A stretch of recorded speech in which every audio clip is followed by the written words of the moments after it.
Okay, so hello everybody again. Good morning, good evening, good afternoon, good day to you wherever you're joining us from. So I'm Rula from the LABRC and my lovely co-pilot here, Sarah, Sarah Norton, will be taking care of everybody in tonight's session with Dr. Danielle Layne. So hello, Danielle. Hello, It's how are lovely to you? have you with us. No, it's lovely to be here. Thank you very much for having me. And so, So this is a very unique session. We will be discussing a side of AI that is not often discussed, and that is the philosophical side. And Dr. Danielle Layne, for those of you who do not know her, she is a professor of philosophy at Gonzaga University. She has published widely on Plato and the Platonic tradition, including the recent Divine Names and the Mystery of Diotima.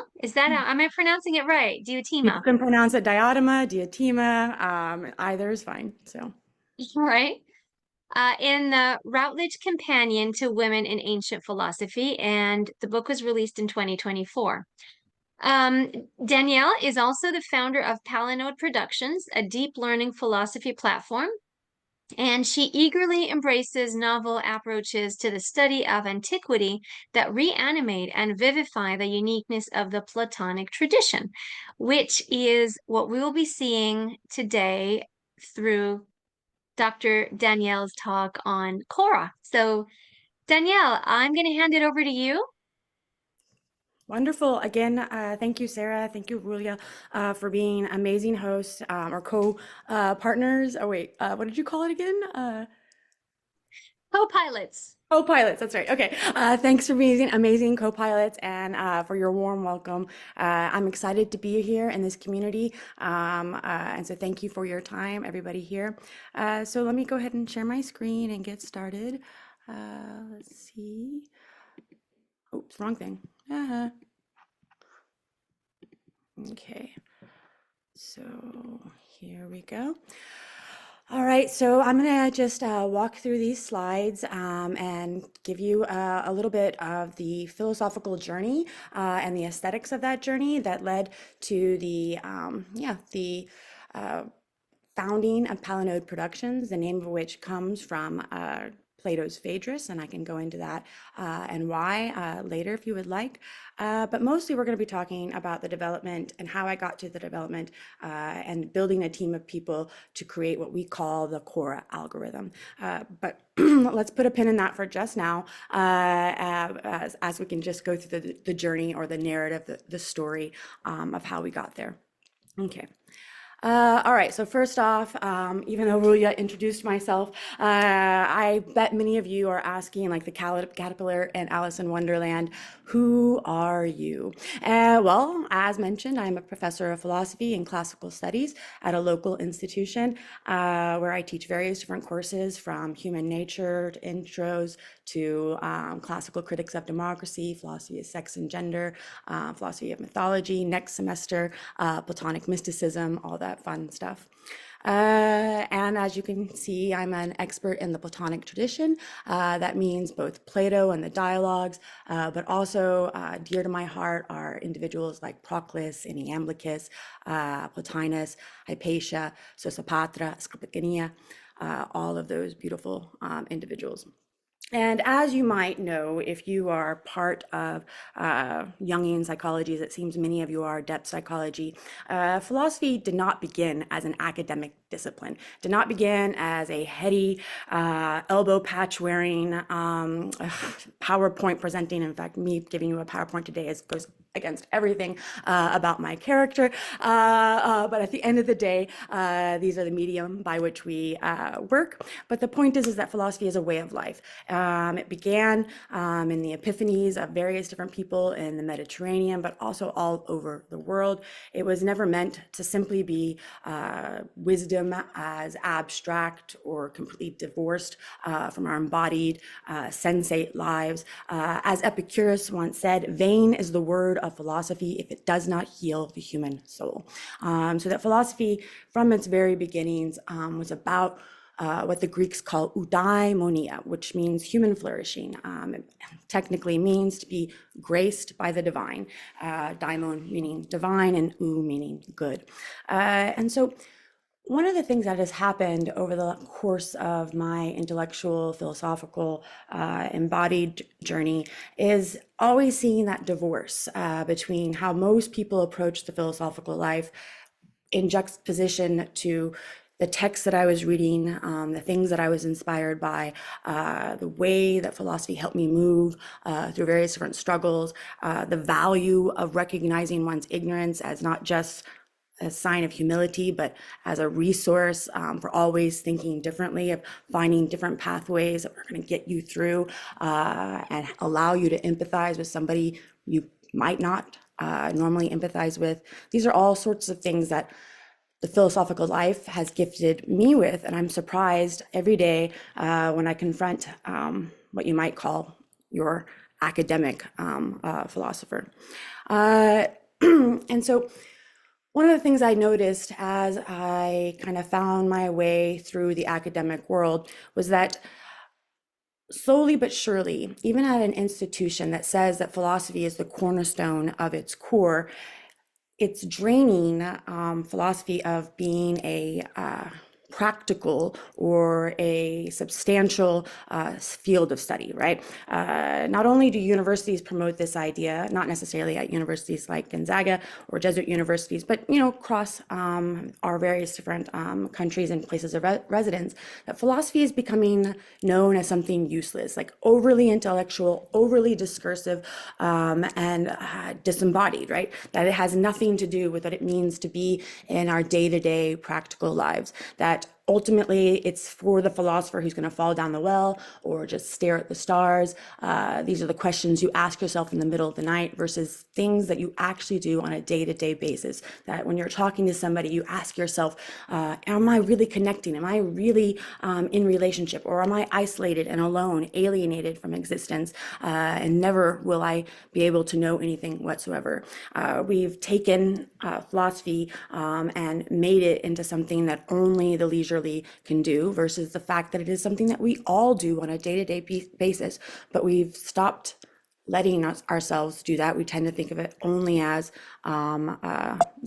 impractical and impossible. More importantly, in the university level, when students sign up for a philosophy class, they tend to still think about grades and degrees and the need for practical, immediate relevance. So how will this help me get a job? How will this be marketable on my CV or my resume? Failing to recognize the very values that philosophy hopes to instill with regards to thinking about reality, knowledge, and having the ability to argue and do that work of being able to be, this person's premises or this person's ideas stem from this aspect of their lives or this belief that they hold that they don't realize they hold, and to be able to figure it out so that you can approach them and not immediately dismiss somebody's ideas simply because we don't have that training to be able to think more deeply about why it is that X, Y, or Z person might believe X, Y, or Z. All right.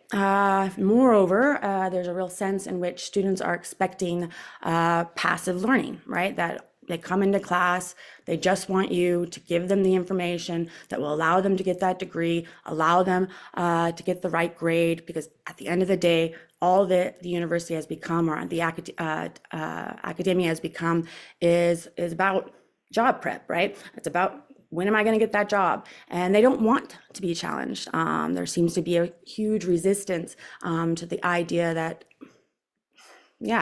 university course should challenge them, make them think differently. No longer do we have the expectation that students are going to come in and get the Dead Poet Society professor who's going to change their life. No, that's too much. That's too intense. That's not what we're here for. We're here because mom and dad told us to, and it's the only way to get a job.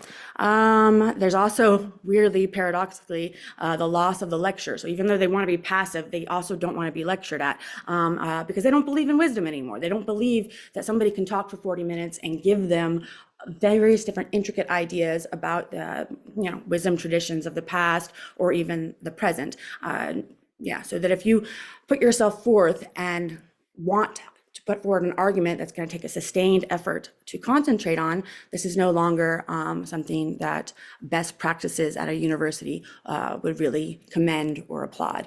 And so passive learning and the loss of lecturing. Why? Because most people want to emphasize that they don't that students these days have lost the ability to pay attention, right? And I find that to be coupled with the idea that we've also lost this ability to be curious, right? We used to pay attention because we thought there was a thread or a puzzle piece that you have to figure out if you're carefully listening, and you can figure it out. And so these two things, curiosity and attention, and the devaluing of them in our day-to-day lives, but particularly in the classroom spaces, has exploded to where you're not expected to be able to follow a sustained argument, let alone read one for several hours or so. And then finally, one of the things that has been really bothering me is this kind of normative approach to teaching, that there's only one right way to be a professor in philosophy. You need to get student engagement. You need to make sure you can assess how certain learning outcomes are met, and the variety of ways of being a professor. But more importantly, the variety of ways professors can understand that there are different ways into philosophical thinking. There are different ways into thinking the big ideas. I might be one of the greatest professors in the whole wide world for another ADHD type person who's all over the place and a spin wheel of desire and fun. But you know what? Maybe that other kid does need the more, static professor who's slower and has the PowerPoint and does all those various different things, because each individual has unique ways into doing philosophy. And whether it be in the classroom or outside, trying to have the skill or the insight into seeing, this person learns through music, this person learns through art, this person learns through history, right? I get the possibility that philosophy begins with sex workers because I've been out in the streets and I have seen the madness and the cunning of women trying to survive, right? Like all of these various different things allow you to think about the big ideas in the history of philosophy and the importance of cherishing that with regards to students and inspiring them to become philosophers themselves. And so after COVID, don't start yet. Are you gonna? After COVID, I was taking this very seriously, so that even within my classrooms, I was like, okay, how is it that we can, first off, relax the idea that philosophy is about getting good grades and merely about training the intellect to argue well, that's a part of it, but it's not necessarily the heart of it. What matters is inspiring people to see how philosophy can help you flourish as a human being. And so reading something like Plato's Symposium and listening to Diotima's speech on the beautiful, like how is it that you're understanding that? Not, I can say, hey, write an essay and then give you a bad grade because you're not that great of a orator and you can't write strong arguments. But maybe you're the type of person who gets the idea of giving birth to the beautiful in the beautiful, and you have to create a painting or a song.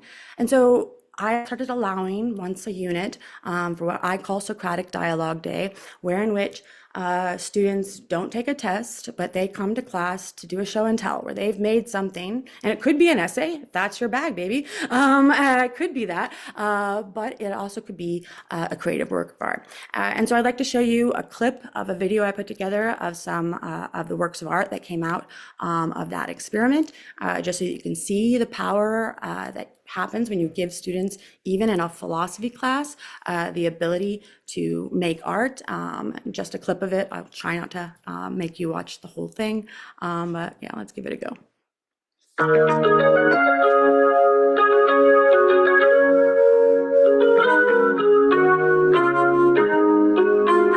Danielle, we can't hear, so maybe you would want to unshare and then reshare, but just make sure that you optimize for sound before you click the share button. Is it possible to do that?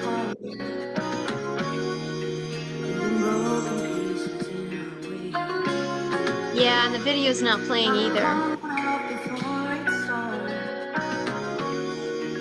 Yes, I'm coming. Yeah, Danielle, we also stopped seeing you. So, um, oh, okay. Maybe it's a connection issue. Yeah, sometimes So, this is Eli, a colleague of hers. Sometimes her internet where she's at is spotty, so I'm sure she'll get right back on. So I just give her 1 minute to pop on. right. Thank you, Eli. And it's lovely to see you again. Nice to see you. So, yeah, we'll give another minute and we'll see. I mean, yeah, sometimes technology. No, I live out in the Danielle, middle. welcome back. Sorry about this. I live out in the middle of 20 acres, and so the internet can be a little bit tricky sometimes. So my apologies. Let me see if I can get things That's started okay. again. Sure. Just make sure to click the sound as well so that when you're sharing it, we could hear it. Perfect. Yeah, thank you. All right. So here we go.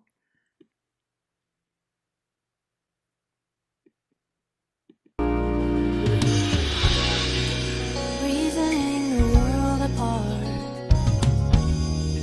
leaving broken pieces in our way. I'm calling it off before it starts, 'cause we're bound to make the same mistakes. Ooh, I'm shivering with armor on. Yes, it's cold, but at least we're safe. I see it, but I don't believe that we're here for goodness sake. Oh dear Diotima, tell me why do the things that are beautiful always have a darker side? Oh dear Diotima, tell me why is the good never good enough? Underneath the dirt and scar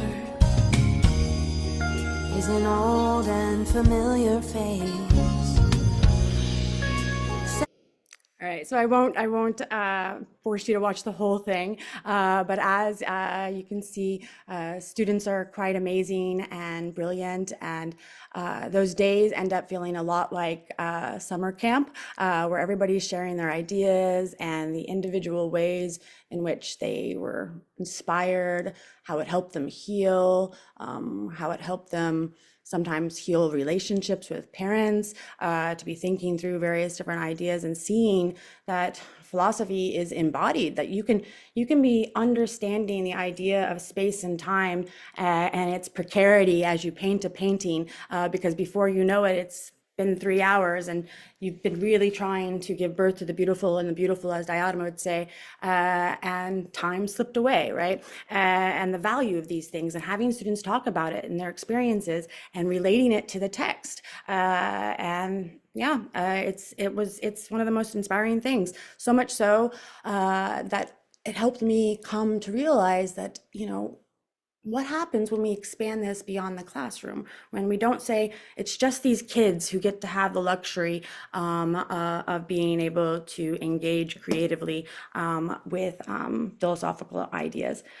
And so that's a positive. However, even after creating spaces like this within my classroom and post-COVID, there's also this increasing problem of the way it is that we relate to technologies. More and more students are expecting to have their phones in class or their computers in class, but also they're becoming more and more addicted to having their technology with them all of the time. And this is problematic to me for a few reasons, but mostly because of the movement from thinking of all of the wisdom that's out there, whether it be Plato's Phaedo or Audre Lorde's Sister Outsider, or Maria Lugonis's World Traveling, all of these, beautiful pieces of wisdom that help us think differently about the nature of love, the nature of the soul, the nature of living in the margins or being otherwise than a norm. Now it's just information. right? You go on, you look at the Wikipedia page and you read about Gloria Anzaldúa and you think you know what it's like to live on the borderlands without ever having actually read Borderlands. There's no wisdom anymore. There's just memorizing Wikipedia pages or getting the gist of it by looking at a blog.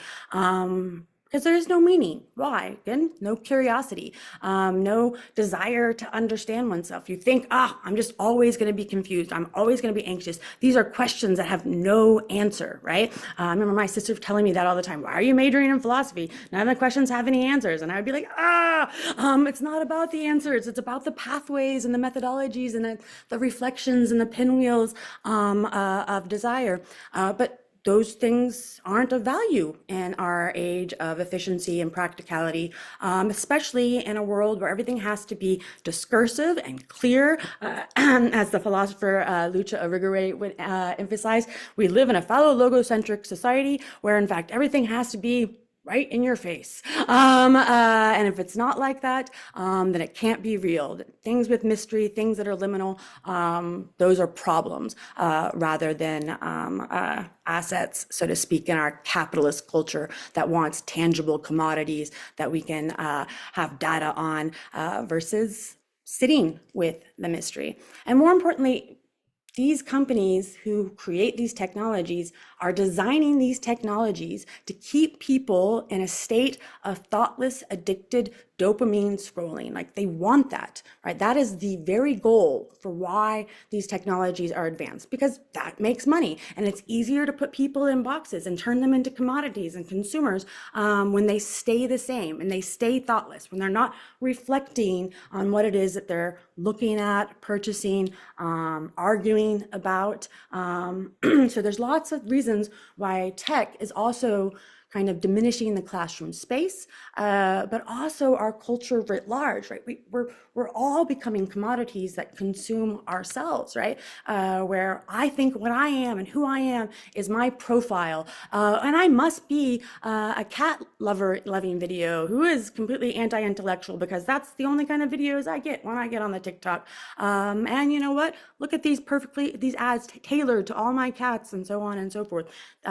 These big tech companies, whether it be something like Google or TikTok, they design algorithms to keep you the same and viewing the same, because that's how they make profit. And the same goes with something like Google, where you hop on and you're looking, let's say, imagine it's 11 o'clock in the middle of the night and you're like, oh, what is the meaning of life? And you type that in, you get a discursive list of things that will not answer that question. And maybe on page 25, there might be some Jungian psychologist that's got a beautiful essay on meaning. But by the time you get to page 25, you're tired and you're no longer interested in understanding yourself because that's just the way it works. And so here, I remember wrestling with this problem of technology and this problem, hearing my colleagues also bemoaning and bewailing the nature of AI and the nature of doom scrolling. All of these things are the problems. They're the Leviathan at our door. All right, but as per usual, Danny Layne cannot settle with that kind of thinking. I am a Platonist, which means I fundamentally believe that to actually put yourself on the philosophical pathway, to be a true philosopher, not to be marginalizing in the sense of like, I think I know what the boundaries of philosophy are, but rather for me as a Platonic philosopher, you begin with the belief in truth. You begin with the belief in beauty and justice and virtue, because why? You recognize the reality of these things. You have to begin somewhere, right? With this belief in the value of the beautiful, or in the good, the true, and the just. And when we remember that and we're looking for it, we give birth to it, we show it, we try to say, look, even though this world seems to be completely wretched and empty and meaningless, the fact that you even say that already means that you want to engage with it. You want to, there's a desire for it to be something more. And so emphasizing the Platonic value of everything has the potential to aim towards the good. even something like tech, even something like that boring academic discipline called philosophy, that we can transform these things to be back into relationship with things like beauty and the good and the true and the just, and a way of life that allows us to flourish. And then when I think specifically of tech, I think of the lucis and the emphasis on the idea that nothing is neither good nor bad in and of itself. It's how we design things, it's how we create things, it's for what purpose and end.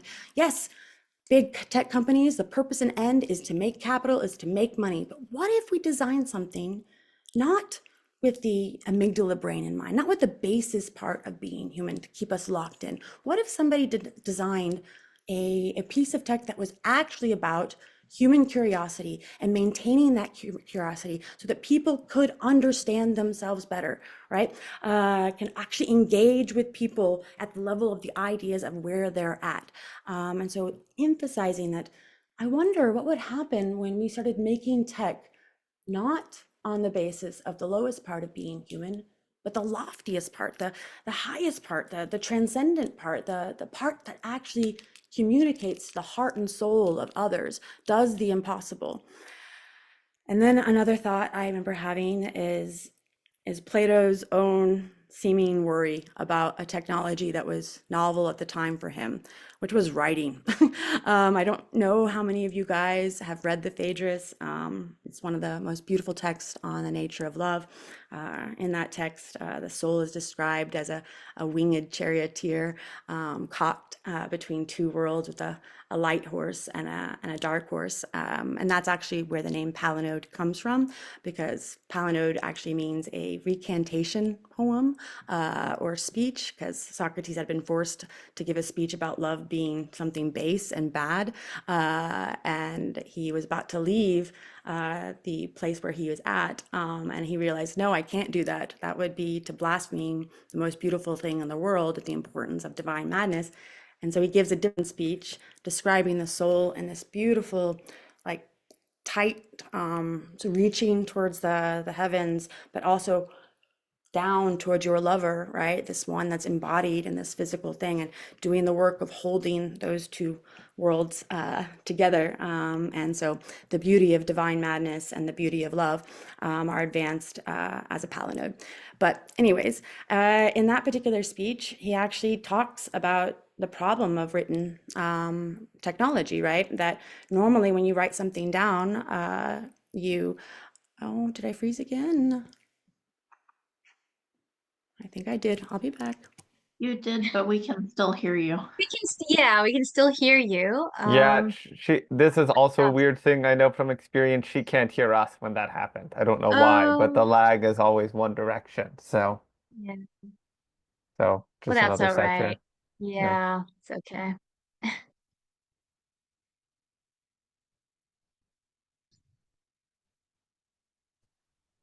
That's a fascinating part to drop off There on, you though. are. Yeah, right. Sorry about that, guys. All right, let's try one more time. So basically, am I back on? Is everything working? Yeah, Just make it. all's good. Didn't want to accidentally start talking into the ether again. And so basically in that text on the Phaedrus, there's an emphasis that writing, once you write it down, it becomes lifeless. It's like a gravestone.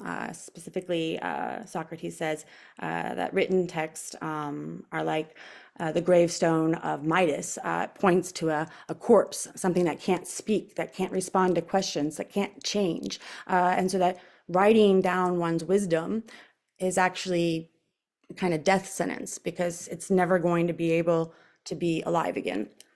Now, this is why I love Plato, how beautifully paradoxical, because then he advances, what if you can advance a form of writing that had a body and limbs and a mind and a soul, right? That it was like if it reflected the cosmos and all its beautiful harmony, and also wandering and all these things.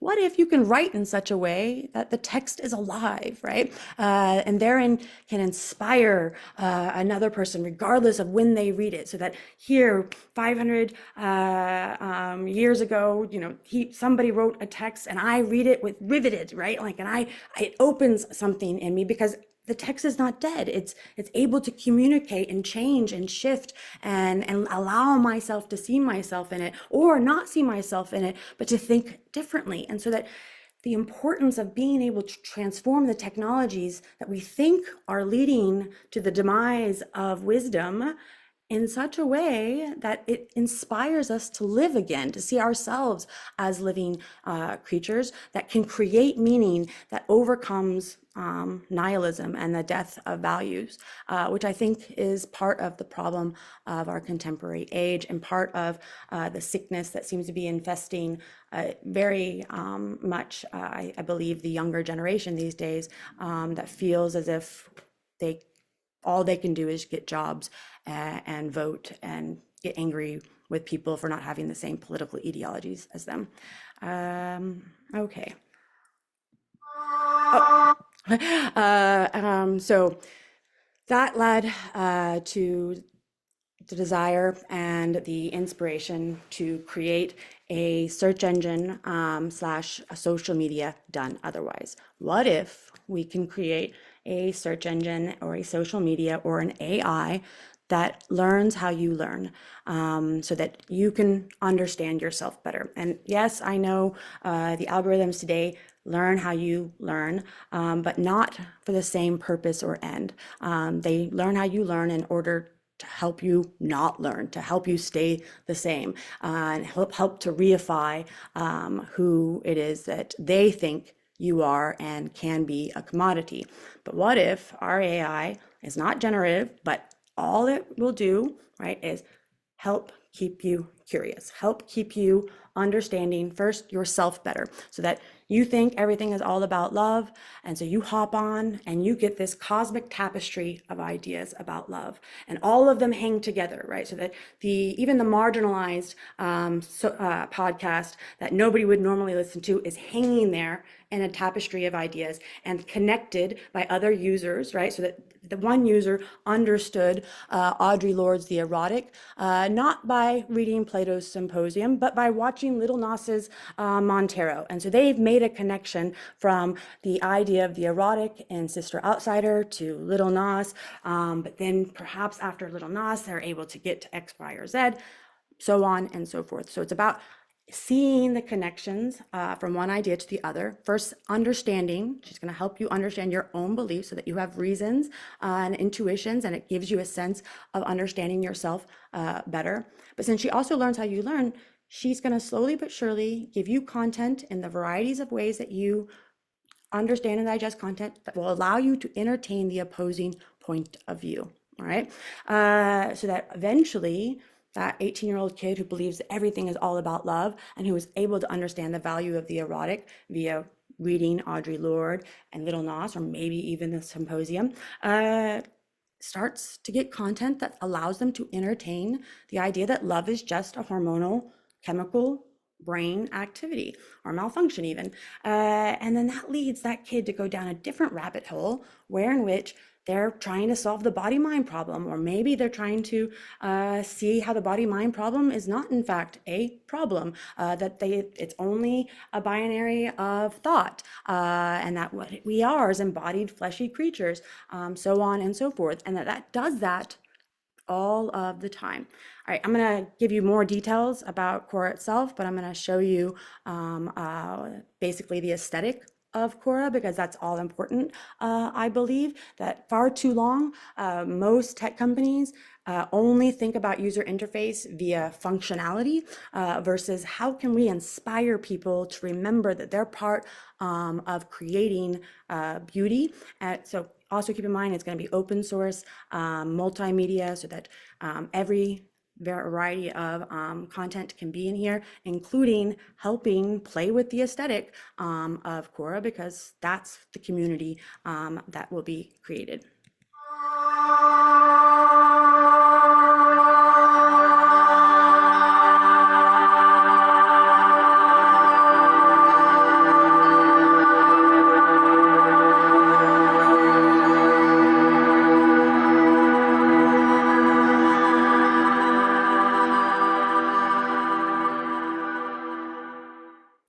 So that's the current way that we're envisioning Khora. We have right now various different proto-Khoras that are well on their way to having similar aesthetics. Right now, one is already in its 3D functionality, very beautifully put together by various different team members. By the way, shout out to every Palinode member who's here. Everything about Palinode and Khora wouldn't be possible without their amazing intuitions and hard work. And so they, during the Q&A, if you guys feel like you can field a question better than I can, please don't hesitate to jump in. Okay, so again, to reiterate, Khora will be a philosophical search engine designed and transparently not about giving people information, but you hop on Khora when you are curious about the big ideas of what it means to be a human being, what it means to exist in this reality, what is this reality, and it's going to be an alternative, and it will not be, God help me, a Duolingo for philosophy or anything like that. No, it will be a place where you recognize that you're part of the instrumental transformation of not only yourself, but the way it is that the community that exists in Khora shows that social medias and search engines and AI can be thought of and used in new and transformative kinds of ways, shifting from an age of information and the reduction of the human spirit to just being a future worker in the machine, to again seeing the expansive horizons and the possibilities, the infinite possibilities of the human spirit and what it can do. And so that here, what Khora will do is respond at every person at their individual level. There is no higher, some other philosophical platforms try to like measure like who's got the more accredited knowledge and who doesn't, right? And I'm just of the belief that that's just ridiculous. That there's wisdom in the streets just as much as there's wisdom in the ivory tower. Sometimes there's foolishness in the ivory tower that is problematic and oppressive. And whereas, the wisdom of those and my friends like who have never gotten a degree, but all they can do is translate their visions of beauty onto a canvas and then sit back and talk to me about it. Like that wisdom, right, is wisdom, and we are slowly but surely just reifying it outside. So it's not even in the academy anymore because nobody believes in the intellectual either. And so that there's no space for wisdom. So in any case, I'm sorry, that was a digression. Please do forgive. In any case, the point is that we find ways to help people understand themselves better, tailored to where they are at, right?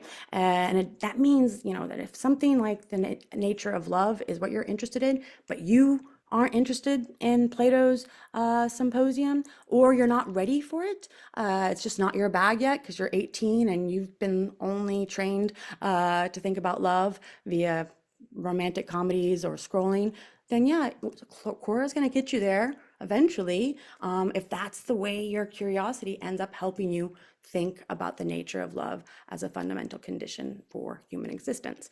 It's also a course allowing for experimentation, right? So like it's not going to think that you're stuck and that this is the only way you learn. So for instance, in the morning, I'm more visually oriented towards learning, but by the end of the day, I'm ready to be writing and so on and so forth. And so recognizing that there's no one way for any one individual, but that there are different modalities that we can be in.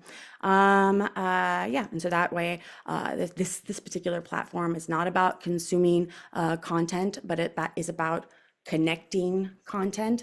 So for instance, say a kid is still struggling to understand Anzaldúa, and a professional philosopher happens to be online, right?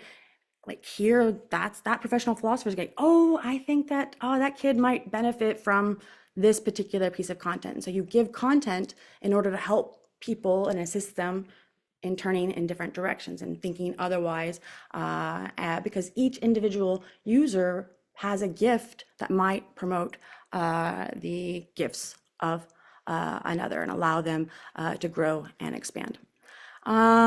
Basically, To wrap up, this platform aims to shift technological experience from the instrumental to the participative. It hopes to not think of other users as just sources of likes, but as sources of connection. So there's that. We know that each user is comparable to a kind of demiurge, to emphasize Plato's Timaeus, that we shape ideas, we give Khora content. Again, this medium is going to be open source. And so the whole point is that people give content, shape Khora, so that it actually does this particular work of helping people think differently and grow. So that here, philosophy and aesthetics are integrated. So again, as you can see, I really care about the very look of Khora and how all of it is about that experience at the level of both body and soul, where the platform is not just pretty looking, but we know that the things that we're looking at help us think about space, help us think about time, help us think about our emotions, and that the way Khora will look is deeply instrumental to philosophical growth. But not just that, that we're starting with the knowledge base of philosophers when it comes to our database. But I can't wait until August or September when we open it up to the general public and people start submitting all the art that will help people see the value of Plato's argument for the immortality of the soul and connects it to that painting they did in the middle of the night the other day, because that's going to inspire somebody else to see that that's also part of the beautiful. And at the end of the day, again, I'm a Platonist, so I'm not going to hide that. I believe in the infinite beauty of the rebirth of the cosmos and the human condition and the values of divine inspiration and a real faith in the meaning of the human project. Of course, you don't have to be a Platonist to believe in that. That's just my way into the value of those things.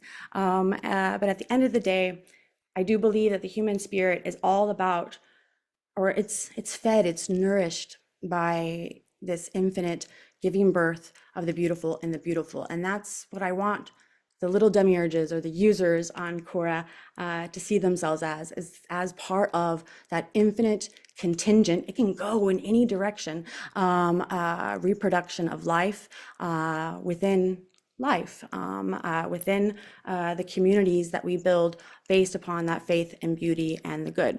And that's one of the reasons why within Khora, you're going to see art and poetry, music, and that heady philosophical lecture that's on YouTube, all of it together, even the adolescent use of GIFs and memes. I can't tell you how many times kids have come into my class and they've created a whole slew of memes that are actually insightful, funny, and provocative. Aristophanes, I always call him a philosopher because he is a philosopher. He's a comedian of antiquity, but comedy is one of the most insightful forms of wisdom that we just pushed away as that's just absurdism. No, the comedian is the cynic who turns the mirror to you and forces you to see how silly and ridiculous you are. And so yes, even a meme, even a GIF can be connected to Audre Lorde's erotic and wake somebody up and be helpful for somebody. Because you know what? There's always a kernel of something. Because when you become a philosopher, you can see various different things in a variety of angles, or at least when you're when you're promoted, that's a better word, when you're supported to think the ideas that philosophy espouses.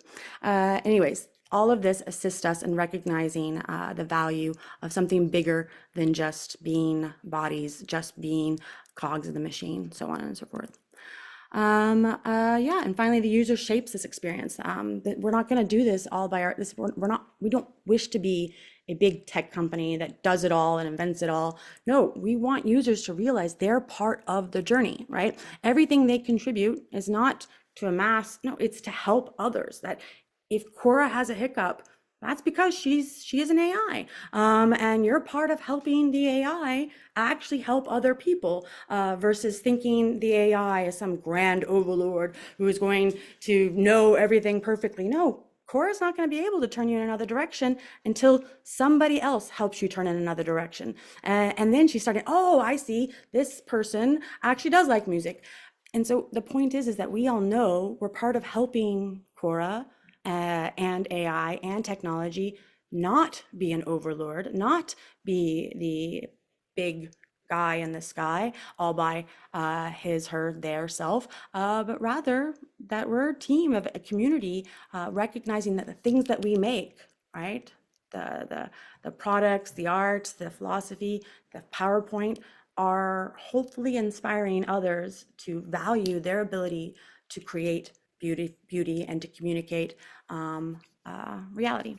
And so thank you. I'll stop there. Thank you very much, Danielle. That was very Did I freeze again? inspiring and fascinating. Oh, you're frozen again. Oops. Okay, so when Danielle is back, we will have a few minutes for the Q&A. So Sarah and I will be taking your questions. Please feel free to either use the chat box to pop your question in it or just simply raise your hand and then we will call on you. So Danielle, thank you so much. I was saying how inspiring and fascinating this talk was, and I'm pretty sure there is going to be a very vibrant Q&A right now. So thank you so much. Thank you for sharing Khora with us and the ideas behind it and the intention to start with the belief in beauty, truth, and justice, which is just what the world needs right now. Thank you. Thank you. Again, sorry about the Sarah. internet troubles. Oh, that's fine. I mean, we're glad you're back. So any questions? Sarah, do you see anything in the chat box? I haven't looked at it for a while. No? No, not yet. Okay, so maybe, yes, Sakenya. Hello, Sakenya. Okay. Hi, thank you so much, Danielle. This was awesome and I want to stay here forever, but I have 9 minutes before I have another meeting and I have several notes and I'm going to try to take a lot of big concepts and scale them down into this question. This is a question that has come up in some of the other work that I've done around AI and thinking about AI through kind of a decolonizing perspective. So I'm using really big words here, thinking about, AI is kind of the next step in evolution. There's a Star Trek episode where they talk about the dangers of evolution, technology getting away before humanity can keep up, right? Like there needs to be that balance. And so you touched on that a little bit. But then I've been thinking a lot about the question that I've been asking is like, hey, because what I'm hearing a lot of what you're saying is that we as society, we need to do this work, right? We need to stay in step, lockstep with what technology is doing. But it also makes me think we are also living actively in a neoliberalist society. We are living in a colonial society.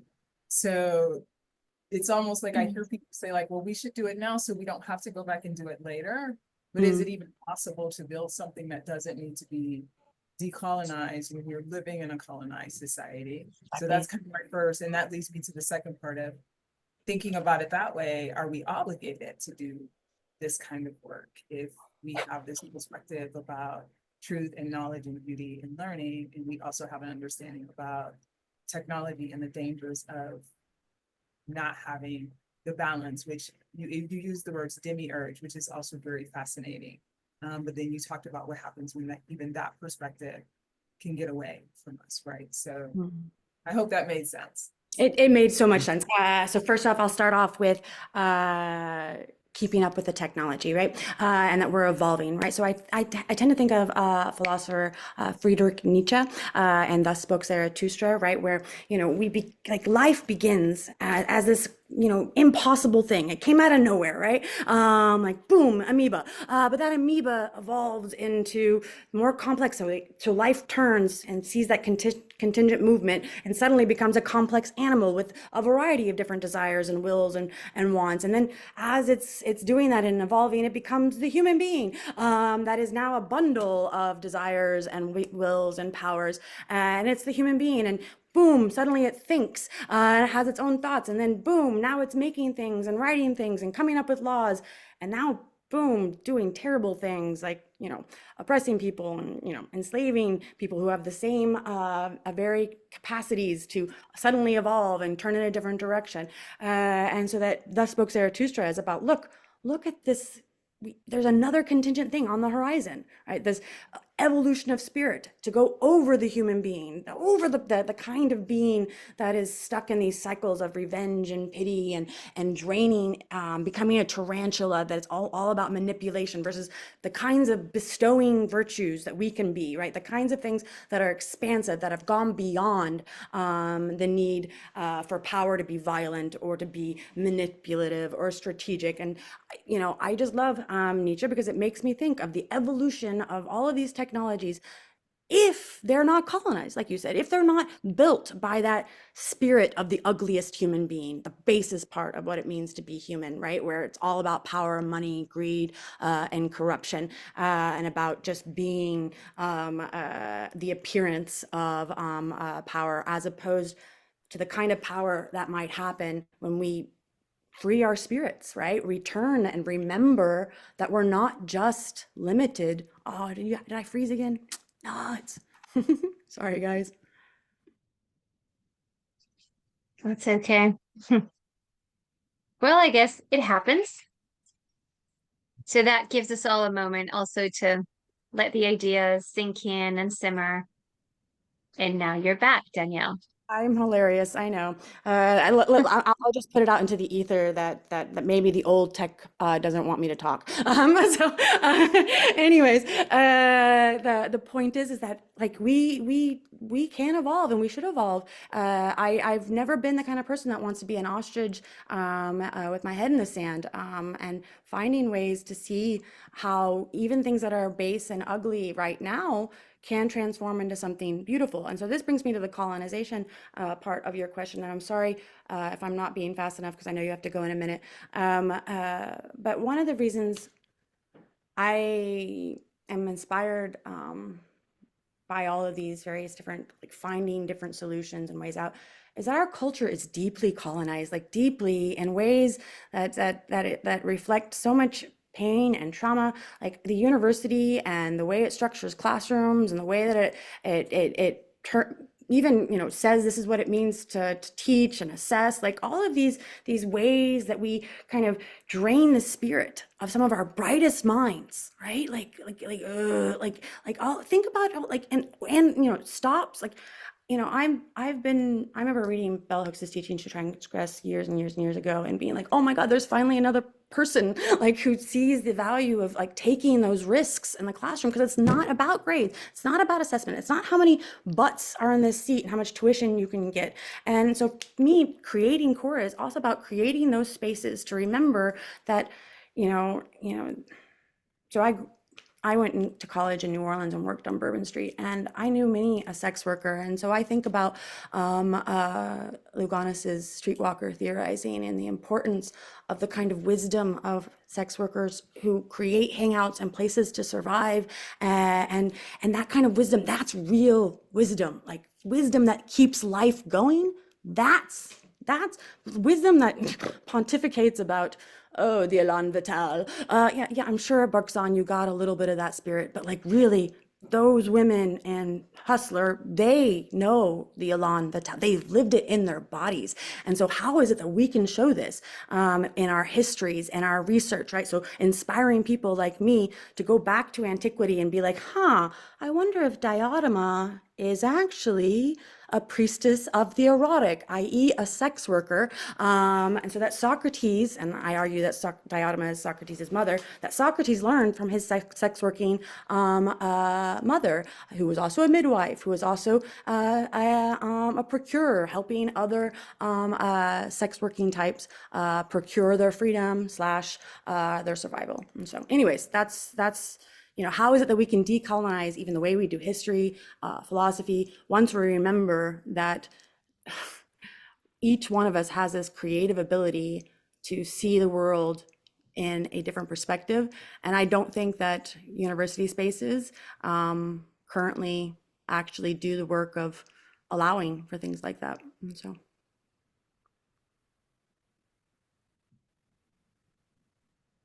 Thank you so much, Danielle, and thank you, Sakenya, for the lovely comment slash question. I see Dr. Michael Glock has his hand up. Michael, Yes, please go thank ahead. you very much.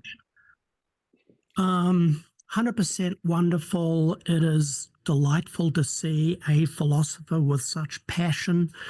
I love the project that you're working on. You mentioned the GUI, the interface. I hear what you say. I am working on the front lines with people, having developed the largest hypnotherapy platform in the Americas. We've delivered over 30,000 sessions in the last 18 months alone. And one of the methods that we use is being a shaman, a Sherpa, a guide from Joseph Campbell's monomyth. It's the first character that you meet on the journey. And I'm wondering if you are working with an avatar or a guide to help, because an individual that comes into the system wishing to delve into truth, beauty, and justice and understand themselves and their place in the world and what is happening in our literature, there is always the Sherpa, there is always the shaman, there is always the guide that shows up. And I'm just wondering whether or not you're incorporating something like that. 100%. So, all right, you get on Khora, it explodes with the relevant stars or constellations or figures of all the content and ideas. But Khora herself is your Beatrice, is your divine daemon, is your shaman or guide, but not in the sense of she's going to tell you the wisdom. She's leading you to the content or to the ideas, asking questions so that she can be more precise about which constellation of ideas she puts you in. And so kind of like as it is, so Socrates had a daimon, right? And a daimon that never spoke to him with actual, it wasn't saying do this, right? It was always like simply saying, don't do that, don't blaspheme, don't, like, and stopping him from making various different mistakes. And of course, Khora is not necessarily going to be like Socrates's daimon, but it's going to be the kind of daimon, so it's going to slowly but surely adjust to be the kind of daimon that would be right for you. And that's what I love about it, is that, you know, each one of us, like I think about Boethius and the apparition of feminine philosophy within his house arrest, guiding him to see and remember his faith and the beauty of things. But, you know, same with Virgil, same with Dante, same with Joseph Campbell. And yeah, I think it's really important that whether or not we think of that divine guide as our mirror self or higher self or our shadow self, like each parts of ourselves that becomes that guide. So even the guide Khora's personality is going to be a bit all over the place depending upon you, the user, right? So if you're the kind of person who, you know, needs to have a series of eclectic adventures like Odysseus, that's how she's going to help you keep curious, because that's how your mind works. And so, yeah. Super beautiful. Thank you. Namaste. No, namaste. Thank you so much. Any other questions? Right, I've got one. Wonderful. Danielle, I was going to ask, so would you see Khora as a more evolved and expanded version of, for example, Google search? Oh, for certainly, right? Yeah, I'm always, I don't know how it is that Google became what it is, because what it immediately did was just reduce things to list of things, Yeah. and then hierarchize them on the basis of which ones were going to actually help Google make money, Mm, and get mhm. people, like you think about the way a library, like that's that when Google was first thinking about what it was going to be like, let's assist people in getting to things. Like it very easily could have thought about the aesthetics of a library, or thought about, how it is that people navigate all the various different archives and collections of human production in ways that are thoughtful and beautiful. But since all they cared about was self-promotion and Mm. making money, we now just get the reproduction of this white page with lists, and now even the way that they're using their AI, it pops up immediately without Yeah. any like I didn't ask to use AI when I was searching up the statistics about, you know 18 to 20-year-olds and doom scrolling. No, I wanted to do the research myself, but now it's there. And I know that's great. And hopefully Core will do some such thing, but not in a way that just hands knowledge, so that you don't think you have any. Part of the beauty of being a philosopher is the research, right? It is like the adventure you go on when you have an idea, and you go from one text to another and to another, like finding out how to get understanding on your own 2 feet versus just here's the porridge of the information that you were seeking, versus no, you just took away a project from me, and I wanted that project, and so yeah, as much as we live in a world of efficiency, fast, fast, fast, what happens when we design a social media slash search engine that, when you get on it, it's not about ease, right? We're transparent. This isn't necessarily going to be easy, right? It will adapt to how you learn, so it will be fun. It will excite you, and maybe you'll remember how to enjoy spending hours reading something, because slowly but surely, Khora reminded you of how it is that is an adventure, as Professor Clock would probably emphasize with regards to Campbell, right? Like, what happened to having adventurous lives when it came to the things that we are curious about? Now we just Google it Mm. versus being like, oh, all right, I gotta get in the car for 45 minutes because the University of Tennessee has that one crazy book that nobody else has access to, and this is gonna be fun road trip, and maybe I'll land on the Isle of the Sirens and get distracted and all that fun stuff. And so yeah. That's amazing. So it's like this huge leap from the rational to the irrational archetypal type of knowledge. Yeah, I hope it's a Mm. combination, right? So I argue in a lot of my written works of the importance of the masculine and the feminine, or the left Mhm. and the right, the straight and the narrow. That we have to find ways to balance Right. the uber mystical brain is just going to go off and make no sense to anybody, and people are going to be like, "Ooh, Mhm. did she drink too much of the Kool-Aid?" Versus the uber rational brain is cold and heartless and can make calculated decisions that don't think about the spirit of the human being, right? Spirit can only be born, again, to quote Nietzsche, from this love of this kind of Zarathustrian, nihilistic character with this kind of living principle that he eventually falls in love with, if you've read Zarathustra, being brought to one, and then you bear new children, not to be heteronormative, but there's a history of thinking about the importance of these things in the masculine and feminine terms, where the feminine is that which bears life when you don't dismiss her as the crazy or the irrational or the problem. That when we have a culture that sees the push and pull and the value of both, that's where we're gonna have something transformative, or at least that's what I think. And so, or I think Plato thought. That's amazing. It's amazing. And you also mentioned that it is non-generative. So, but I mean, does Cora speak? Does she chat like Chat GPT and the other AIs? No, not currently. There's a couple of Palinode members here. you can talk to her, you can, and just like, and kind of like I said with the Socrates' daimon, it's kind of like a whisper of movement. So that way you never feel as if you're just being told. Like, she might ask you questions. Uh-huh.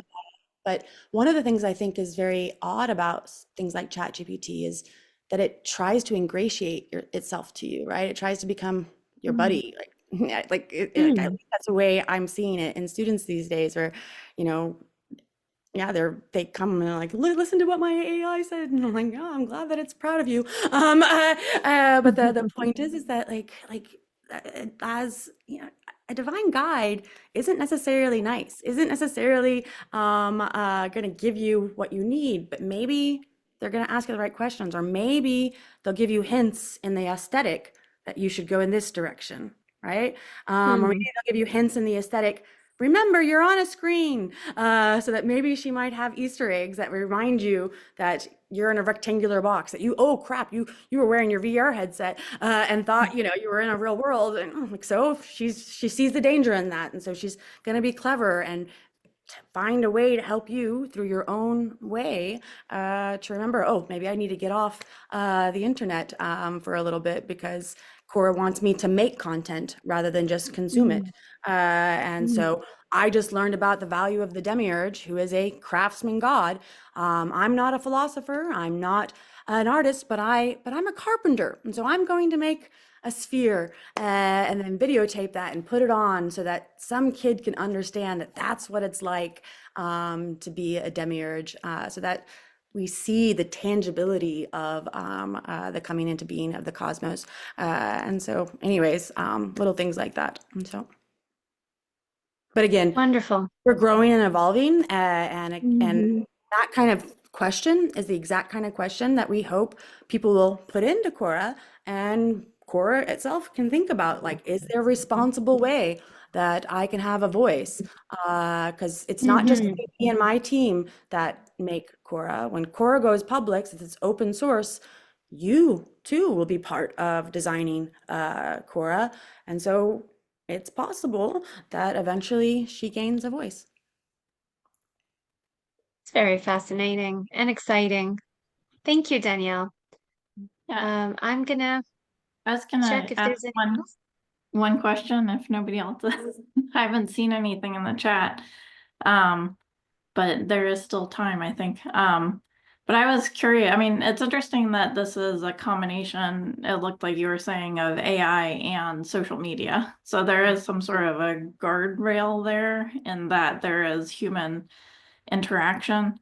One of the things that I've been sort of fascinated with and horrified by, I guess, with AI is the hallucination process, where it just sort of comes up with whatever from seemingly nothing. It'll just sort of make things up. And I think a lot of people don't take that into account as we may need to, as far as relying on AI. So it's interesting that you have this balance of the, you know, human interaction with the AI. And you were saying like that balance of eros and logos, kind of in depth psychology terminology. But I wonder, when it becomes open source, some of the experiments that they've shown with AI, when a lot of humans get involved, we tend to not see our biases and our worst qualities, but AI picks up on it. So is there anything that you're sort of planning on when that inevitably comes to play? So that is exactly one of my favorite things about Khora, is since we're going to be transparent about the fact that our AI is an AI, right? Not an overlord that knows everything, right? Can make mistakes, and we're not going to pretend as if it's perfect. First off, we start off with an ethics of the only content in Khora has been curated and been given permission, and that people who get on Khora know that, you know, they can put their book there, they can put their podcast, all of these things, but we're not crawling the internet for content, right? Because you have to start off with an ethic. And I'm saying this because we designed Khora to have an ethic. Unlike certain other social media and AIs, we're saying, look, these are our values as philosophers. These are the fundamental values of philosophers. And so what matters, like if somebody comes on and they're making content or submitting stuff that, is ad hominem, right, is just slander or is stalking or is trying to make somebody feel stupid, there's all sorts of flags. That's what Part of Khora will do, is she'll sandbox people, right, she won't kick them out, right, because there's always an opportunity to learn. Let's say you were calling somebody names, sandbox, and now other users see, oh, you're in the ad hominem sandbox, you're in the name calling sandbox.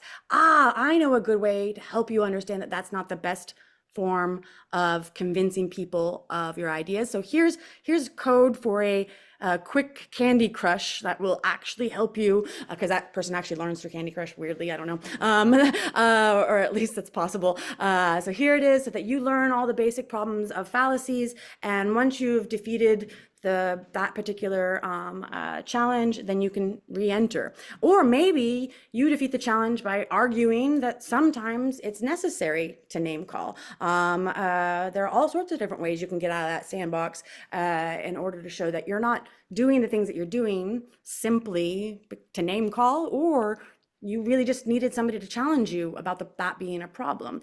And so that's the thing, is that we are going to be transparent. We're not going to pretend as if we're objective. No, we have subjective values here at Palinode Productions.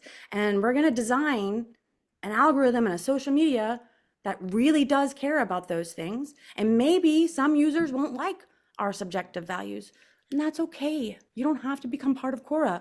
Like, you can also contribute. If you get on Khora, maybe you might be able to contribute to how those values become more nuanced, are always open to reinterpretation, because we're not going to be dogmatic. We're philosophers. So you could remind me that, oh, maybe I need to think differently, because I too will get on Khora. Maybe I need to think differently about sandboxing people who call people names. But if the sandboxing is a fun challenge created by other users versus just Khora, because Khora here, she's just going to put the right people together, so to speak, rather than make people confront each other when they're not ready yet, right? And again, another one of my favorite features, or hopeful feature, because it hasn't been implemented yet, is just being able to view, right, users in that sense of, like, this person's on the left, this person's on the right, and never the twain shall they meet, right?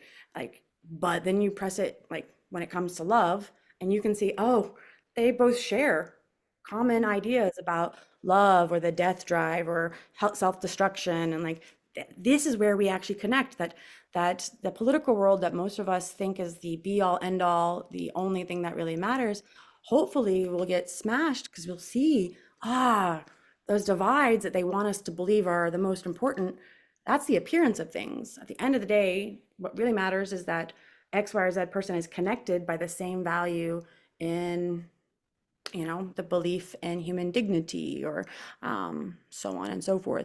And so that people start seeing the connections, even with people they typically would be in juxtaposition and argumentative form, learning from everybody. But to go back to your hallucination problem, right? That's part of the fun, right? Is that, what if Khora makes a hallucination, makes a mistake? But I, the philosopher, so for instance, when I typed in the other day, I was looking for the exact line number of a quote from an obscure passage, and I thought, oh, let's just see if ChatGPT can do it. It could not do it. It made things up from text I know like the back of my hand. It was ridiculous. However, say that happens in Khora if she was generative, but right now she's not. I don't want her to be on purpose, but let's say she evolves and becomes generative. The whole point is that I type back, hey, it's actually 476D and not in that text, because we help each other, right? Like, it's about knowing that this AI, just like no human being, is perfect. And that we're only as perfect as the relationships that we build. And that here, when I go to type in 476D and Khora knows it, I know I'm not just helping her, right? I'm helping some other person who is going to be looking for that one day. And so that people know, oh, behind Khora's correct answers is a living human being.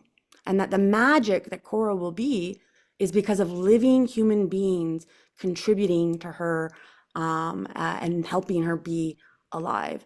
To go all the way back to Plato's Phaedrus, that if we really want our technologies to come alive, we as living things have to be behind its life, just like Plato's living spirit is behind Plato's Phaedrus, right?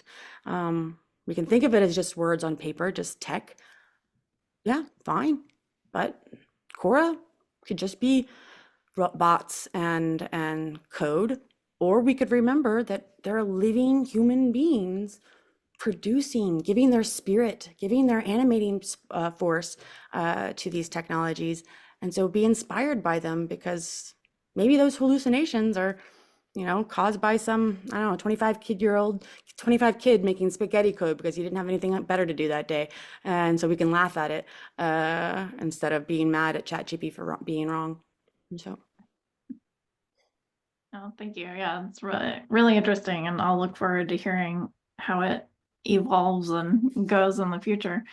I think there's one more question in the chat that maybe we have time for.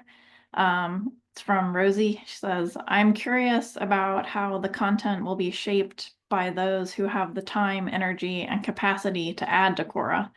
Will the beauty seen by artists or poets be overtaken by the intellectual philosophers, as they won't contribute as much? Will the perspectives of non-human organisms be able to be represented in some way? So I like to stand out on my porch and just contemplate and think. And when I teach Marxism, I always like to kind of emphasize that we're alienated from nature, as he would say, because of the way that we produce, right? That we feel like we produce tech as opposed to nature. We feel as if we produce stuff and things as opposed to nature. But if we remember that everything that we create, whether it be a chair, a desk, you know, aluminium, excuse me, UK individuals, that even this can, right? It's a product of nature. It's like we're alienating. This isn't the human being, organic. No, all of it, right? So the non-human, right, is like the force that is nature, right? Like this is everywhere.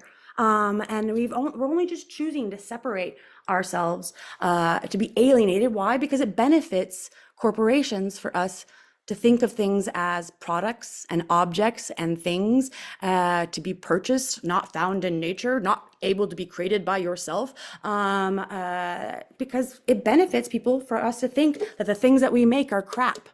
They're not art, they're not beauty. Right? How is it that, you know, Andy Warhol tried to let us know that a soup can is beautiful by painting it and reminding us that no, like, do not divorce the intellectual is an artist too, right? Sometimes an asshole artist, but how many asshole artists do we know in the world? But anyways, my point is that it's going to be about the kind of the people that come onto Khora, knowing that this is a project about restoring our relationships and our communities and our connections. It's not about, you know, going viral. It's not about your reputation. It's not about making money. It's about remembering the value of the human spirit and what it can create when it believes that it can overcome the obstacles that have been put out there, that it can overcome the traumas, that we can't just sit here in our futility and that we can't do this, right? We can't, like, oh, it's going to be overrun by intellect. Sorry, I don't mean to get so passionate about this, but yes, those are potential problems.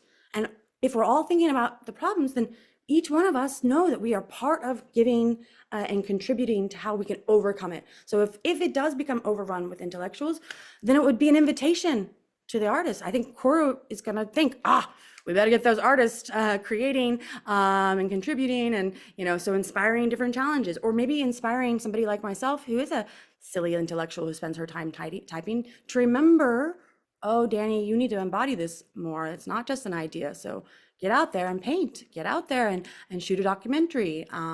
Make sure that your life is balanced, not just with abstract concepts, but a family game night too. That we're all, as you know, various philosophers emphasize, like I think about the tensions, like Freud would say, that one has between, you know, all the various different drives.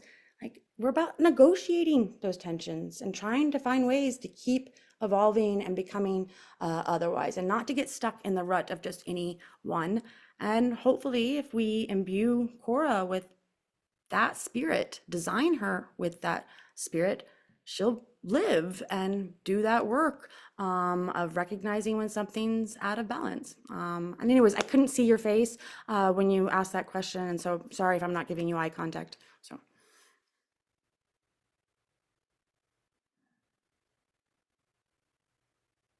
And Thank you.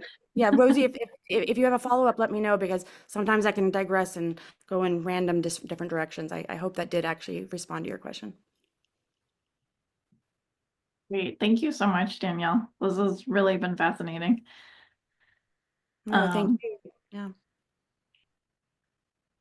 So Danielle, again, I want to echo Sarah on thanking you for this really amazing project, which looks like another, maybe the beginning of another leap in humanity through technology. I mean, a technology that is, as you said, based on the loftiest part of being human, a technology that doesn't keep you locked in an algorithm that is, you know, that keeps you where you are, that keeps giving you and feeding you the same stuff over and over again.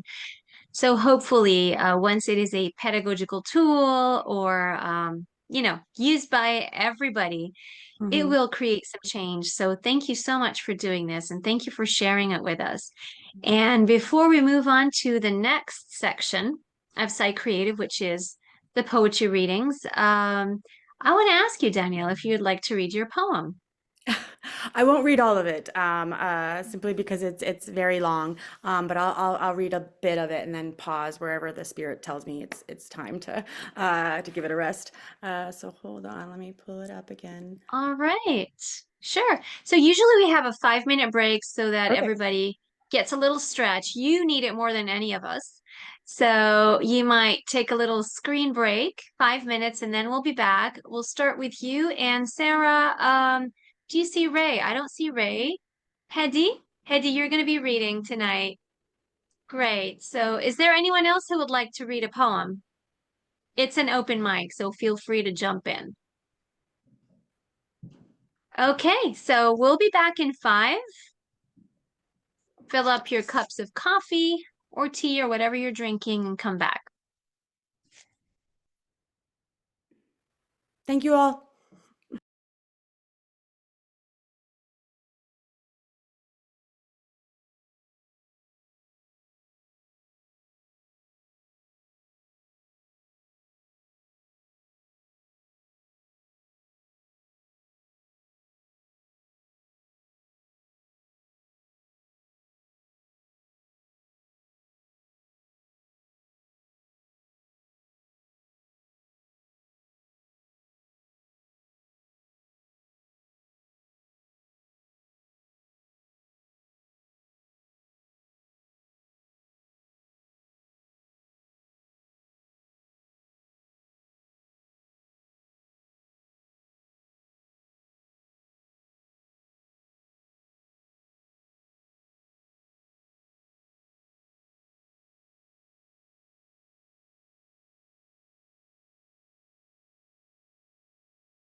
Okay.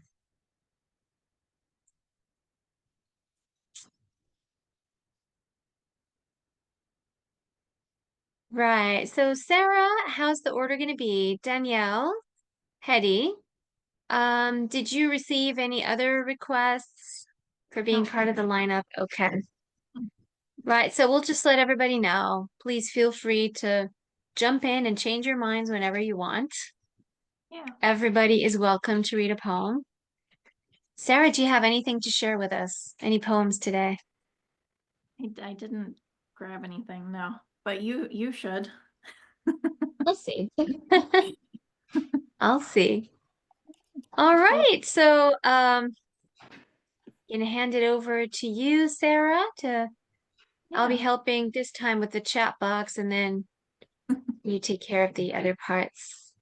Great. Well, yeah, so this is thank you to all of you who've stayed on, and we always like to sort of balance the more formal presentation with some open mic and creative moments from our audience and some of our regulars. So we'll start with Danielle. You have a poem that you're going to share, and then Hedy, you'll be after Danielle. So.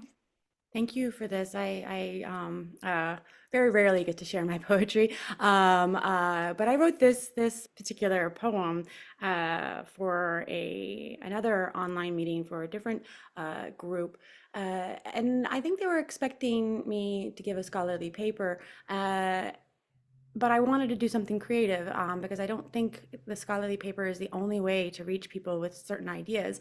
And I was inspired the days before leading up to the conference to throw away the scholarly version of this paper and to actually communicate the ideas in the way that my spirit wanted me to.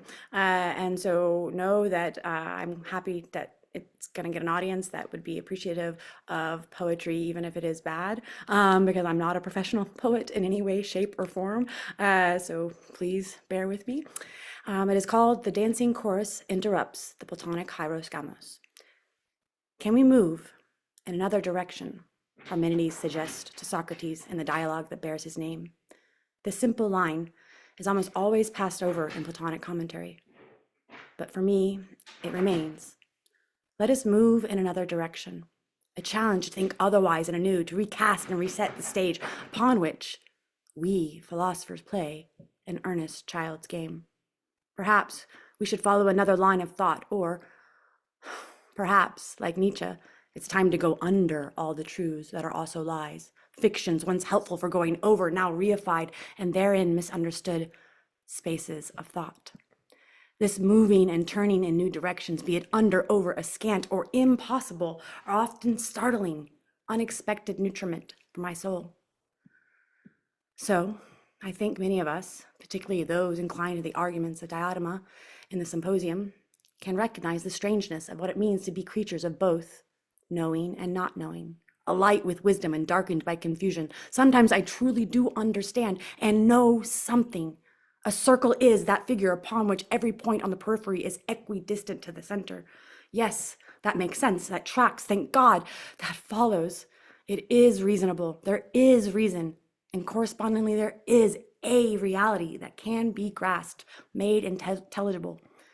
Nevertheless, like Eros, ever living and dying in the exact same day, I also know that I don't understand, that even that certainty, that thing I think I know, can always be doubted, be otherwise.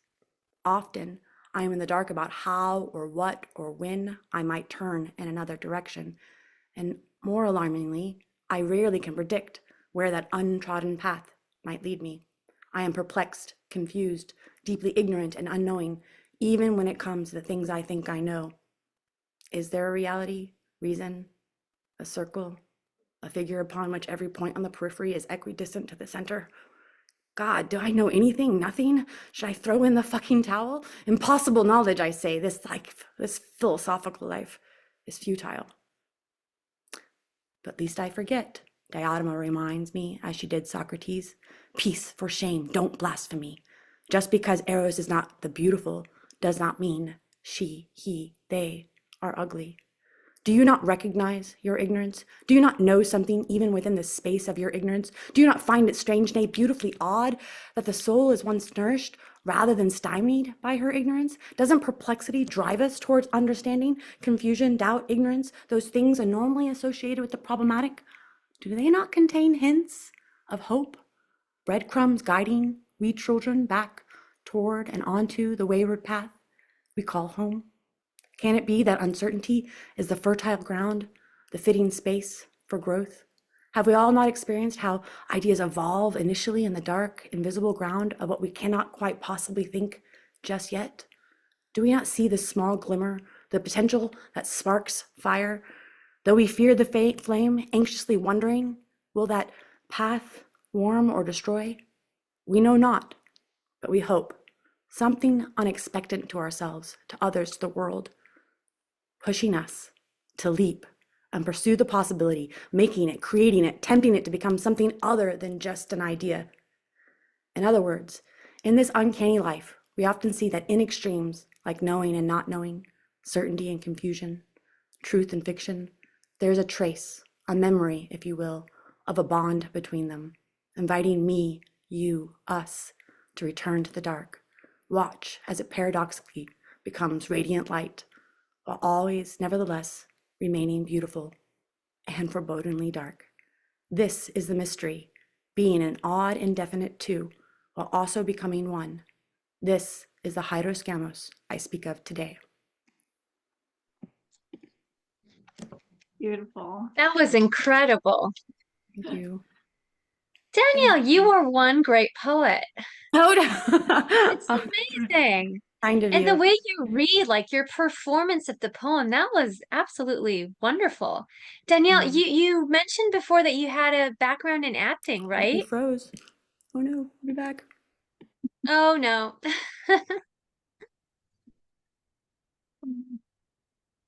All right, I think it'll just take a minute or less.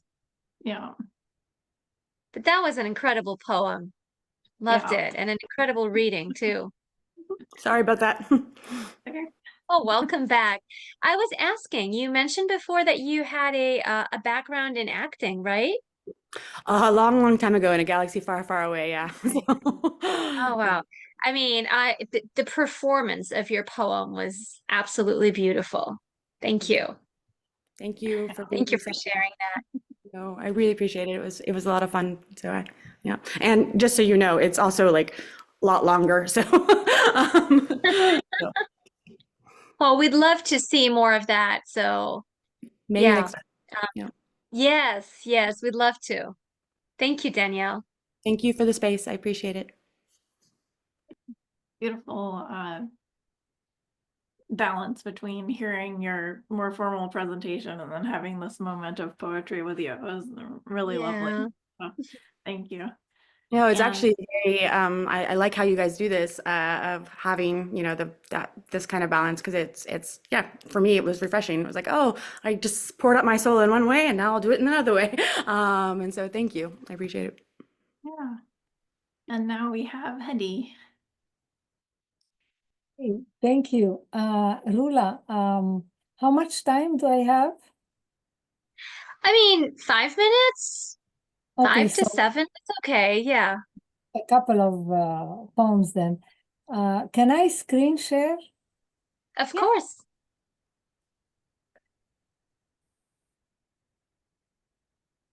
Okay, so thank you very much, Rula, and thank you very much, Danielle, and for inspiring us with this new project and for those reflections about truth and those fine lines between different concepts. I am going to read 2 poems from my latest ekphrastic collection, and also would like to mention that the title is Or Did You Ever See the Other Side? And all the poems' titles are questions beginning with or. So it is in some ways tying in with some of the difficulty that you mentioned about defining what is good or evil, what is true. So the first painting is by a contemporary Lebanese artist who lives in Washington. She's very famous. Her name is Helen Zoughaib. And the title of the painting is Generations Lost. It inspired me to write the following poem. Or have you ever noticed erasure patterns within fractals? Scattered on a multifaceted quilted pond, women's faces emerge, each as though from the center of a lotus about to drown before sunset. Eyes lined with coal look alike. Their unanswered quest blurs the lines on the receding oval faces. Amid that fractal fragmentation, some hands stand out, holding a blank sheet of paper. Or were they once photographs of loved ones? So old, the image was erased by indifference as life goes by, with its dismembered seasons mixed pell-mell with gouache on that canvas, like in a kaleidoscope, constantly reshuffling its patterns, relying upon the onlooker to revisit the artist's gaze over the drowning faces. And the next poem is inspired by the work of a Lebanese, originally Lebanese American artist, also very well known, who teaches in Hawaii. Her name is Reem Bassous. Arabesque postmortem was painted 2 or 3 years ago, just after the big explosion in Beirut at the harbor, which was the greatest explosion after the nuclear explosion in intensity. So this is how she manifested the situation, and this painting inspired me the following poem. Or what else could we do but raise our hands? What of the feeling of sinking, whether in water or quicksand, when tall waves or sandstorms engulf streets, when silt, dust, shards erase boundaries, words break down, and scattered letters run wild in search of meaning? We raise our hands. When the earth shakes, when institutions falter, whether it is a fault line, an explosion, or an unforgivable negligence, when heirlooms and artworks bleed to death, there remains floating when we need to start from scratch, we raise our hands. When pine needles whisper hopelessly, trying to reach an empathetic ear or heart, when their underground veins shiver in inaudible speech, when fragmented words rant, stop conveying meaning, we raise our hands. When rivers and waterfalls darken, suffused with harmful dejections, debris, and waste, when tired fish no longer procreate, when trees yearn for their birthright, remembering their original sap, and fruits wither, we raise our hands. When a knotted hand shivers for lack of care and medicine, when trust is buried under deceit, when windows shatter and buildings stand naked, when firemen are thrown into an unfathomable abyss, we raise our hands in prayer. We raise our hands in anger. We raise our hands. We raise.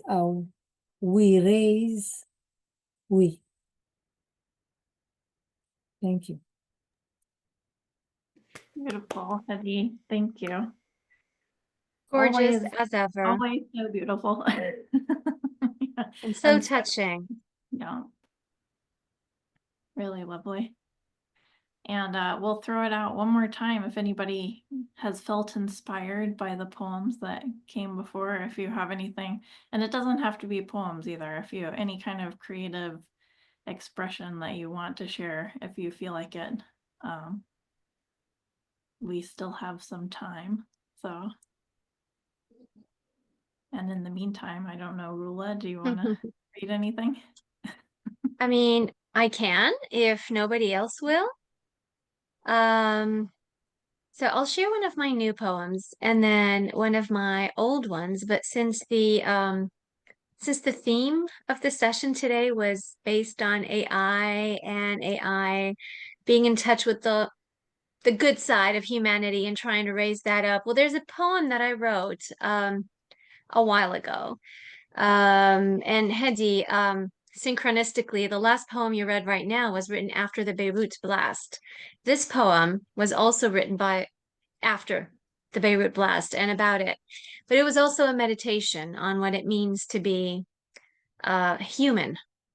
It was an active imagination with so many other mythological figures from the native land, and also lots of ruminations and thoughts. So you'll see it. I decided to go visual with it. So it was a journey with AI. I used Canva, and I told Canva how I wanted the gods to look like and what I wanted to see. And, it took a long, long time. It took almost as long as it took me to write the poem.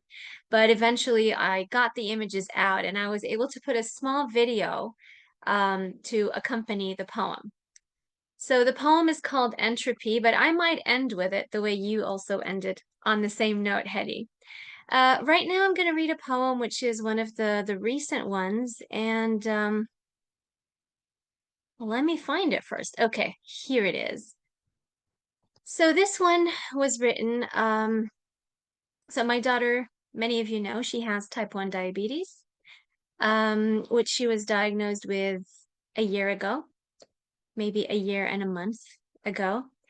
So this poem was about the journey from the start of diabetes and having it, enter all our lives all of a sudden. And it's also about making friends with the challenges that we have and having them make us stronger. So it's called We Think of Time in Colors. I am a rock in an ocean of muffled whispers. I've developed an unusual intolerance to wrinkled fabric.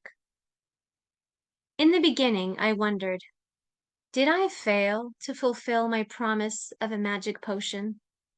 Was my breast milk not talismanic enough? You squeeze poems with every drop of blood from those fingers in the face of anything that dared ask you to surrender.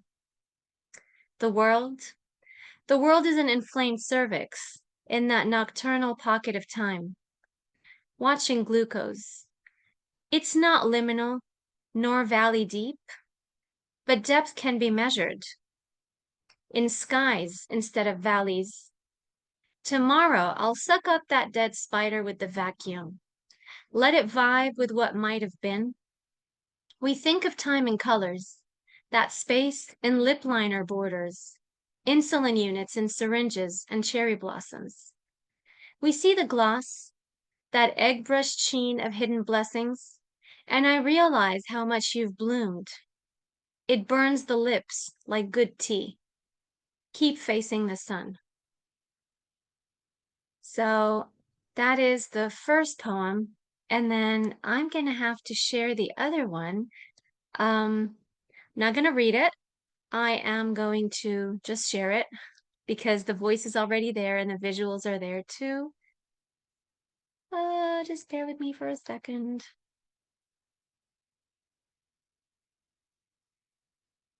Okay. Nope. So it's called Entropy. I've shared it at one of the conferences before. This is the very first time I share it on Psychreative. Share sound, optimize for video sharing. Okay.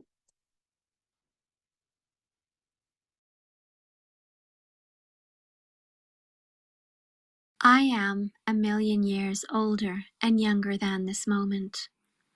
What if I told you, as you orbit this onyx void, you'll hear whispers and see that I am the blade of your compass and the curve of your undrawn circles. I am Pythagoras, still searching for the right angle. I am Porphyry Malchus, trying out logic. I am a mariner at sea, gone sailing, chasing after dreams, and I see the sun to my right and declare the earth as spherical. I was someone fed hemlock like Socrates, arrested like Galileo, but, like Adonai, always returned. What if I told you that Astarte and Adonis never died? That Europa was a Phoenician princess, made monarch in a strange new island, a queen not without honor but in her own country and among her own kin and in her own house. I am a symphony by the temple of Jupiter, under Cassiopeia, one summer night in Heliopolis. I'm Thecla, challenging all odds, like Marinos, a monk infiltrating a sacred space I was denied. I am Barbara in the wheat fields, and they will strike, but lightning will bolt back, and I will not fall. I am Zeno, finding cures in the Epicurean, standing in the face of stony faith, siding by Bacchus under the vine, sipping chamomile and dried almond shells, sweetened with fig prunes and honey. I am that olive tree, the club of Hercules and Melkart, the gift of Athena. I am that fig, swollen and ripe, proud of my ruby interior. And that oxymoron of a mint leaf, a bitter with the sweetness of my healing scents. That basil charm potted in an old milk tin at my grandmother's front door. And a stretched field of lavenders, drying, not dying, like an unbroken spirit. I am all those radiating geraniums and citronellas, repelling pests with beauty. Waiting in patient glee for the return of that little girl, plucking my petals to decorate her fingertips. I am all these flowers and more, chosen on the morning of Good Friday, decorating the epitaphios and joining the Savior in both Thanatos and Anastasis. I am an unfinished evening sandwich, a stone fallen from a church dome, people minding their own business, a scream through the eye of the fire, a pulse under the rubble, a scream through the eye of the fire, a pulse under the rubble, a murex-shaped heart broken into thousands of tessera, forming my story into a molluscous mosaic. I, we, they will not apologize for the selfishness or psychopathy. I am free, my wings light up an ancient fire, and I, we, they shall rise again, just like every god who has trod this land.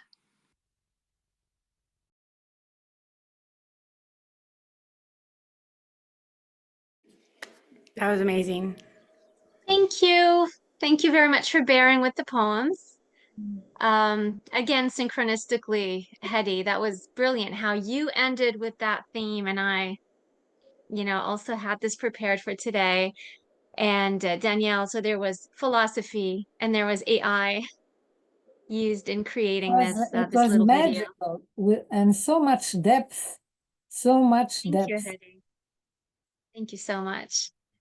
And it ties And with a lot of the themes of one of the sources of inspiration for Khora as well, which is this infinitely reaching towards the future, which also loops back to the past, because if the infinite can go infinitely, it will return to the past. And so this idea of this divine or eternal recurrence of the same in the process of creation and giving back the life of Adane or all the various different figures that you mentioned, and seeing that in its beauty, but also its pain and the erasure and loss and forgetfulness, so on and so forth. And so You would know a lot more about my poem than I would, Danielle. beautiful. It's beautiful. Thank you so much. And thank you for bringing in all the philosophy and AI and, from ancient wisdom to what we hope will be modern wisdom these days. So thank you for spearheading this incredible new project and for sharing it with us. And mostly for being here and for sharing your wonderful poem. No, Oh, and speaking of poetry, Yeah. sorry, yes, go ahead, I Danielle. was just going to say, I'm just happy to have met this beautiful community. So thank you so much. Thank you. We are so honored to have you with us today. And speaking of poetry, I know that the deadline for submitting your poems and whatever other creative works for Indelible was today, but we are extending it by one more month. So this is Indelible. Meet Indelible if you haven't met her before. This is our literary journal, an arts journal too. And if you would like to be part of our next issue, which is about awakening, so the theme is awakening, feel free to send us whatever renditions of awakening you've got. You still have one more month, which is, based on request. Christos, hello. Hello, I just saw your message and you. So welcome on board. Oh, we didn't see you before. Were you here before? I came and I listened to Danielle, but I had to pop out. I think I missed part right. of the poems, but I came back just as yours was coming, and I really enjoyed it. So it's lovely to hear it again and to watch it. It's beautiful. Thank you so much, Christos. And it's always a joy having you with us, especially today. I mean, another philosopher on board. So wonderful. And until we all meet again, so our next Psychreative session is actually next week. So Sarah and I will be back next week with Craig Chalkist, who will be speaking about imagination as alchemy. So we would love to see you all again. We still haven't announced it yet on our social media and on the newsletter, but please do feel free to subscribe. You should get the notification by tomorrow evening. With the link and everything needed in order to register. It's also a free event. And this time we're having 2 back-to-back Psychreatives because we've got so much going on in May. We have 2 big conferences and lots of workshops and courses. So May 6th will be our Psychreative date. And then later on at the end of May, we will have our Indelible Evenings session as well. So again, more on that soon. Danielle, thank you so much. We are so honored to have you here today. Sarah, thank you again for being such a wonderful co-pilot as usual. And thank you to everyone who made it today, asked questions, gave comments, or just simply honored us with their presence. Have a lovely evening or day, and we'll see you soon. Peace. Bye-bye. Bye, everyone. Bye. Bye. Thank you. Bye.